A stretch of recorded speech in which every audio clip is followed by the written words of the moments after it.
মাই god মাইরি এমনি তারা মানে হেলমেট ছাড়া খুব মানে ভালো চালায় এরা, আসলে খুব ভালো চালায়। মনের ভিতরে যে শয়তান আছে তাদেরকে উস্কায় দিবে। দেখেন হেলমেট পরে আলহামদুলিল্লাহ সুন্দর হয়েছে। ঈদ যাত্রায় এবার যমুনা সেতুর এখানে প্রতিবার জ্যাম পড়ে, এবার হয়তো জ্যাম পড়বে না। কারণ হচ্ছে আপনারা দেখেন আমি এখন এই মুহূর্তে আছি এলেঙ্গা থেকে যমুনা সেতু যে রাস্তাটা, ওই পাশ দিয়ে গাড়িগুলো যাচ্ছে ঢাকার দিকে, আর এই পাশ দিয়ে আমরা সিরাজগঞ্জের দিকে যাচ্ছি। তার মানে এটাও 4 লেন অলমোস্ট রেডি হয়ে গেছে। জাস্ট মানে সম্পূর্ণরূপে না, 80% কাজ করে আর কি, যাত্রীদের জন্য যেন যাত্রী ভোগান্তি না হয় এই কারণগুলোর জন্য এটা ওপেন করে দিয়েছে। সুন্দর হয়েছে। এবার ঈদ যাত্রায় সবাই সুন্দরভাবে সুস্থভাবে বাড়িতে ফিরবেন এই দোয়া করি।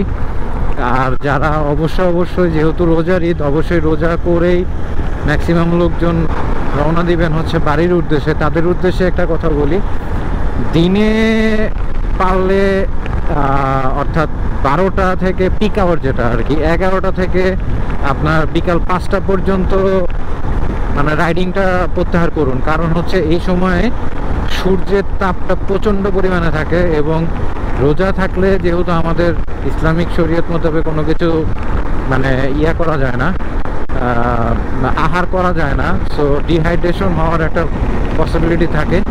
তো এই টাইমটায় হচ্ছে সূর্যের তাপ সম্পূর্ণরূপে থাকে। এই সময়টা চেষ্টা করবেন আসলে ট্রাভেল করার জন্য, বিশেষ করে রোজার দিনে ট্রাভেল করার জন্য অ্যাভয়েড করার জন্য। এবং পারলে হয়তো সেহরি খেয়ে রওনা দিন অথবা ইফতার করে রওনা দিন। মানে সোজা কথা, দিনের আলোতে ট্রাভেল করার জন্য যদি আপনি মনস্থির করে থাকেন তাহলে সেটা ভোরে করুন।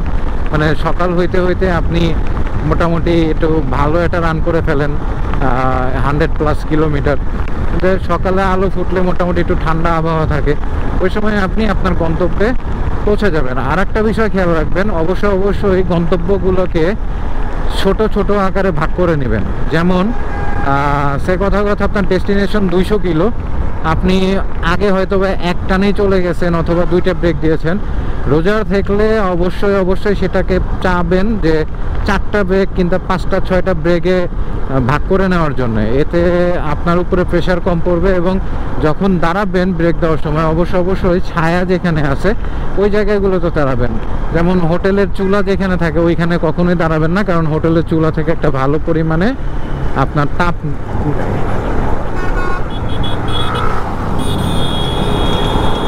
ও মাই গড মাইরি এমনি তারা মানে হেলমেট ছাড়া খুব মানে ভালো চালায় এরা, আসলে খুব ভালো চালায়। এই টাইপের রাইডার যারা আছে ঈদের ভিতরে অনেককেই পাবেন, এগুলোকে অ্যাভয়েড করার চেষ্টা করুন। কারণ এগুলো আপনার শয়তানকে, মনের ভিতরে যে শয়তান আছে তাদেরকে উস্কায় দিবে। দেখেন হেলমেট পরে লেভেলে টেনে যাচ্ছে, মনের ভিতরে যে শয়তানটা থাকে এদেরকে ওই সামনে যে এই টাইপের যে বাইকারগুলো আছে আমরা বলি ছাত্রী, এরা হচ্ছে উস্কায় দেয়। আর ওই সময়টা আপনার মনের ভিতর একটু হইলেও নাড়া দিবে যে একটু টানি, বাট ডোন্ট ডু দিস। কারণ হচ্ছে রোজা থেকে এই ধরনের কাজগুলো টোটালি অ্যাভয়েড করুন। আর নির্বিঘ্নে সবাই যেন ঈদে বাড়ি যেতে পারেন এর জন্য দোয়া করি। আপনারাও আমার জন্য দোয়া করবেন। তো ভালো থাকবেন সবাই, সুস্থ থাকবেন। আল্লাহ হাফেজ।